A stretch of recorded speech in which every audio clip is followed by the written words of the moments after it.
Nanindigan ng Justice Department na susunod ito sakaling makatanggap ng arrest warrant mula sa International Criminal Court laban kay Senator Bato de la Rosa. Pero sa ngayon ay wala pang ganito. Kung sakali, kabilang sa dalawang paraan para ipatupad ito ay ang pagsuko sa inisyuhan ng warrant. Nakatutok si Sandra Aguinaldo. We have not seen nor received any copy of this ICC warrant of arrest. Ito ang nilinaw ng Department of Justice matapos sabihin ni Ombudsman Jesus Crispin Remulla na may warrant of arrest na ang International Criminal Court para kay Senador Bato de la Rosa.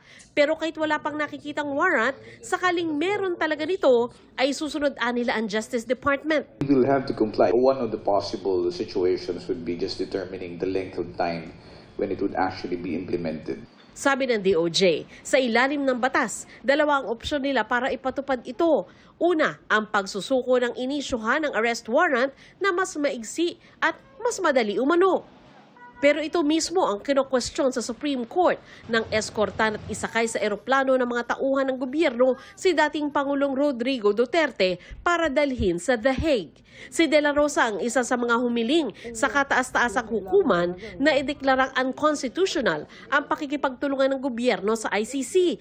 Lalo't hindi na anya miyembro ng ICC ang Pilipinas. Ayon sa DOJ, hihintayin nila ang desisyon ng korte. We want to be more circumspect in any action that we will be taking. Even if we may not be part of the ICC anymore, there is still the principle of reciprocity that governs between relations among nations and in fact, reciprocity and comity.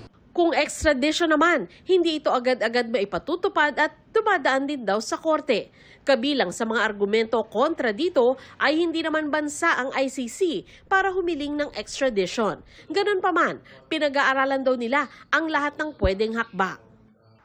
Binago naman ng ICC ang kanilang rules para mabantayan ang mga aplikasyon para sa arrest warrant at summons.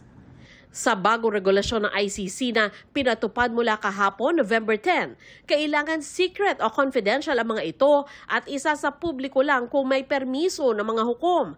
Bahagian nila ito ng mga hakbang para mapagbuti pa ang proseso ng korte. Ipaiikot ito sa mga miyembrong bansa ng ICC at kung walang pagtutol ay ipagpapatuloy ang pagpapatupad nito. Para sa GMA Integrated News, Sandra Aguinaldo, Nakatutok, 24 Oras.